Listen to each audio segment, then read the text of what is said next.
निरंतर भगवत चरणारविंद में लगाने का प्रयास करो। ठेका भगवान का और गुरुदेव का है तुम्हें भगवत प्राप्ति कराने का। कौन ऐसा ऋषि मुनि है जिस माया की गोद में बैठकर आपको भूल न जाए। इसलिए हमसो ना बिगाड़न को, तोषो ना संवारन को, तोई मोहि पड़ी होड़। कौन दो जीते है कौन दो हारिए, पर बदी न तो।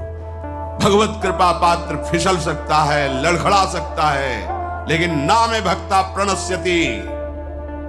मेरे भक्त का कभी नाश नहीं हो सकता। अपनी योग्यता को आप सब बैठ के देख लीजिए कि अगर झांक के देखो तो अगर मनीराम के ऊपर शासन न हो कृपा का तो हमें कहां गिरा दें। आप देख लो, सब देख लो, बैठे हो वृंदावन में, अपने घर में हो, विचार करके देखो तुम कितने जितेंद्रिय हो, कितने तपस्वी हो, कितने महान विचारवान हो। एक क्षण बैठ के देखो, अगर तुम्हारे अंदर शुद्ध विचार आ रहा है, भगवत भाव आ रहा है, तो तुम्हारे अहंकार भरी साधना से नहीं है, ये शरणागति का प्रताप है।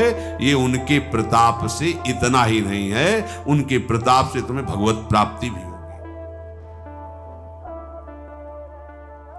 अनुकूलता, प्रणाम, नमस्कार, प्रशंसा, ये दोनों तुम्हारे जीवन में आएंगे। तुम्हें ना तो अनुकूलता में फंसना है, ना प्रतिकूलता से निराश होना है। दास तितिक्षस्व भारत, इनको सह जाओ, महात्मा हो जाओगे, परम पद के अधिकारी हो जाओगे। भगवान सामने खड़े हैं, पर कहते परम पद के अधिकारी तभी होगे जब तुम सह जाओगे। अगर तुम सह नहीं पा रहे हो तो बल को मांगो प्रभु से। वो इंतजार कर रहे हैं, तुम अहंकार होकर दैन्य भाव से मांगो। चाहे जितना बड़ा दुराचारी हो, एकमात्र भगवान के बल का आश्रय ले ले तो महात्मा बन जाएगा। करो सद्यते साधु समाना। तुम्हारे मालिक देख रहे हैं, तुम्हें ईश्वर देख रहा है। ईमानदारी से भगवत मार्ग में चलो, फिसलोगे तो शास्त्रावाहु भगवान तुम्हें अनंत भुजाओं का बल देकर बचा लेंगे। इसलिए सावधान, ये बहुत बड़ा युद्ध है। उपासक, तुम केवल अकेले हो, पूरी सृष्टि तुम्हारी परीक्षा में है, पूरी सृष्टि तुम्हारे विरोध में है। किसी को तुम अनुकूल मत मान लेना। कैसे? कोई बहुत तुम्हें प्यार करता है, अनुकूल करता है, तो तुम्हारी आंतरिक वृत्ति को चुरा रहा है, वो तुम्हें परास्त कर रहा है। रागात्मक वृत्ति तुम्हारे भगवत चिंतन में बाधा पहुंचा देगी। कोई तुम्हारा विरोध कर रहा है, निंदा कर रहा है, अपमान कर रहा है, तो द्वेषात्मक वृत्ति घसीट लेगी और तुम्हारी भगवत चिंतन की वृत्ति में बाधा पहुंचा देगी। इसलिए राग द्वेष दोनों खोइए, खोजिए पद निर्वाण, मत करो चिंता। अहम त्वं सर्व पापेभ्यो मोक्षयिष्यामि मा शुचा।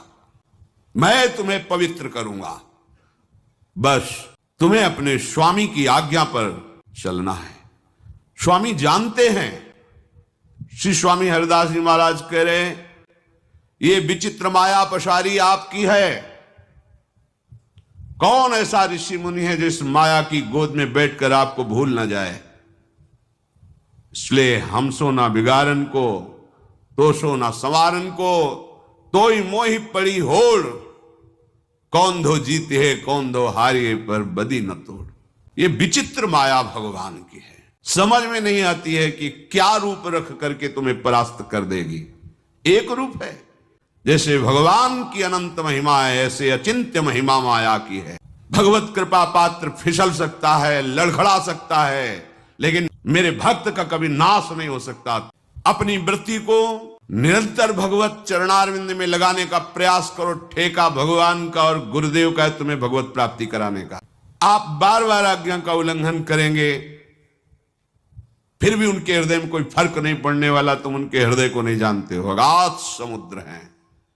पर उनके द्वारा निर्धारित किया हुआ शासन विभाग भागवतिक तुम्हें फिर चैन से नहीं रहने देगा।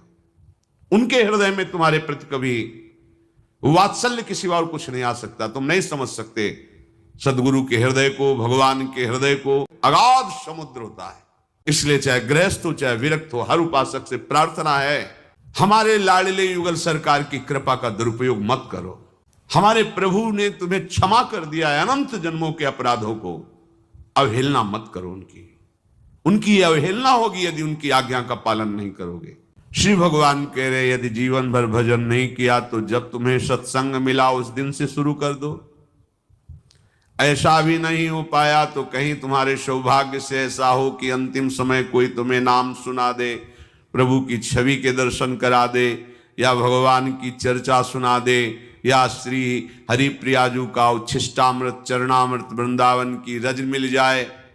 निश्चित अंतिम समय प्राप्त होने पर उसे भगवत प्राप्ति होती है, कल्याण हो जाता है। या भगवान के धाम और पुरियों में वास करे आजीवन, रहने सुधार करके, तो भगवान की दिव्य लीलाओं में भी प्रवेश हो जाता है। कल्याण होना अलग बात है, मोक्ष होना, भगवत प्राप्ति होना, लेकिन लीला में प्रवेश करते हुए उनके संग उनकी सेवा में रहना ये दुर्लभ बात है। भगवत प्राप्ति का मतलब होता है तरंग समुद्र में समा गई। कल्याण का तात्पर्य होता है कई रूप उसके होते हैं। इस जन्म में जो तुम्हें साधन व्यवस्था मिली दुरुपयोग किया तो भगवान तुम्हें फिर किसी जन्म में कृपा करेंगे, नीचे की योनियों में ना जाने देंगे। अगर नीचे की योनियों में चले गए तो पूर्व का किया हुआ भजन फिर उसको उठाएगा। ये कल्याण के अंतर्गत चलता रहता है। लेकिन इसी जन्म में हमें श्री जी के समीप पहुंचकर उनकी सेवा में ये सबसे दुर्लभ बात है, और ये दुर्लभ बात हमारे लिए सुलभ हो गई। आचार्य कृपा की उपासना अर्थात जीटी रोड राजमार्ग, आंख मूंद के दौड़ो गिरोगे नहीं, बस उपासना की बात में चलो जो आचार्य चरण के, सीधे निकुंज पहुंच जाओगे। इधर उधर देखो मत, कहीं आकर्षित मत हो, लड़खड़ाओ मत। अगर कहीं लड़खड़ा रहे हो तो बहुत समर्थ लोग आपके साथ चल रहे हैं, आपको दिखाई नहीं दे रहा है, आपके साथ हैं। बड़े बड़े अव्यक्त महापुरुषों की कृपा उन साधकों पे होती है जिन्होंने निश्चय कर लिया इसी जन्म में भगवत प्राप्ति करनी, तभी वो आगे बढ़ पाते हैं, अपने बल से नहीं। ये जो आप विकारों से बच रहे हैं, वैराग्यवान हैं, आप संसार के राग से ऊपर उठ रहे हैं, ये आपका नहीं है, ये आपके बाप का है। हमारे सबके बाप है हित सजनी जू, हरिवंश महाप्रभु, मेरे लाडले युगल और मेरे गुरुदेव। उनका प्रताप हमें जिला रहा है और हमें चला रहा है, नहीं तो एक कदम नहीं चल सकते। अपनी योग्यता को आप सब बैठ के देख लीजिए कि अगर झांक के देखो तो अगर मनीराम के ऊपर शासन न हो कृपा का तो हमें कहां गिरा दें। आप देख लो, सब देख लो, बैठे हो वृंदावन में, अपने घर में हो, विचार करके देखो तुम कितने जितेंद्रीय हो, कितने तपस्वी हो, कितने महान विचारवान हो। एक क्षण बैठ के देखो, अगर तुम्हारे अंदर शुद्ध विचार आ रहा है, भगवत भाव आ रहा है, संसार से वैराग्य की तरफ बढ़ रहे हो, तो तुम्हारे अहंकार भरी साधना से नहीं है, ये शरणागति का प्रताप है। ये उनके प्रताप से इतना ही नहीं है, उनके प्रताप से तुम्हें भगवत प्राप्ति भी होगी। दैन्य भाव से भगवत चिंतन परायण रहने की चेष्टा करो, यही भाव तुम्हें अंतिम में आ जाएगा। एक महात्मा भक्तों के यहाँ भ्रमण करते, संतों का स्वभाव होता है भिक्षावृत्ति की, कहीं रुके, कहीं किसी को प्रवचन के द्वारा कृतार्थ किया, कहीं किसी की सेवा लेकर कृतार्थ किया। भोजन, वस्त्र, प्रणाम, नमस्कार, ये सब संतों का भजन उनके मंगल के लिए जाता है, जो उनकी इस तरह की सेवा। और जो निंदा करते हैं, अपमान करते हैं, संत इतने कृपाल होते हैं, उनका भी मंगल करने की भावना। तो उस समय असरफी चलती थी, तो किसी भक्त ने उनको 4-5 असरफियां भेंट में दी। तो गीता जी साथ रखते थे कपड़े में, ग्रंथ को कभी निर्वस्त्र ना रखे। आचार्यवाणी, भगवदवाणी, एक रुमाल ही भले चाहे तुम्हारे पास हो, कभी जमीन में ऐसे मत रखना, आसन में विराजना, बहुत सम्मान दो। तो गीता जी को सुंदर वस्त्र से आविष्ट करके रखते थे, उसी में 5 असरफियां रख ली।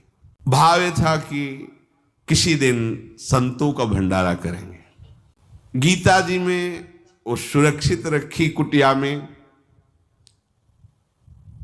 अंतिम समय आ गया, अब चिंतन फंसा कि वो 5 असरफियां जो गीता जी में रखी हैं, कैसे बताऊं शिष्य को कि वो रखी हैं। बोल सकते नहीं, चिंतन वो बस चिंतन उतना हुआ, शरीर छूट गया। तो स्वर्ण का, धन का चिंतन होने के कारण सांप की योनि मिली। पर ज्ञान विज्ञान संपन्न, उनको पूरी चेतना है, लगा है कि एक धन का आश्रय लेने से मेरी दुर्गति हो गई। किसी तरह अगर उन सर्फियों को साधु सेवा में लगा दिया जाए तो मेरी योनि बदल जाएगी। अपने शिष्य को स्वप्न में, देखो हम तुम्हारे गुरु हैं, मारना नहीं मुझे। गीता जी की जो पोथी है ना, वहीं हम सांप के रूप में बैठे हैं। अभी हमारी नवीन अवस्था है, अर्थात नया सांप का बच्चा जो मिले मैं ही हूं। मारना नहीं, तुम वह सर्फी लेकर के संतों को भंडारा कर दो, हमारा जीवन बदल जाएगा। देखा जाके तो छोटा सा सांप का बच्चा फड़का, प्रणाम किया, खुला अशरफियों से संत भंडारा किया, देखो सांप मर गया। फिर उनका कल्याण। बड़ा सूक्ष्म है अंतिम निर्णय। यद्यपि जो भगवान का भजन करते हैं भगवत प्राप्ति निश्चित है, पर ये उदाहरण केवल इसलिए दिए जाते हैं कि देखो गति में कितनी प्रबलता है चिंतन की। हिरण का चिंतन की, अगला जन्म हिरण का। हम अगर जीवन भर भगवान का भजन करेंगे तो देखो सांप बने, पर उनको पूरा भजन, पूरा ज्ञान है, उपाय भी हुआ कुछ क्षण के लिए, पर चूक तो हो गई ना।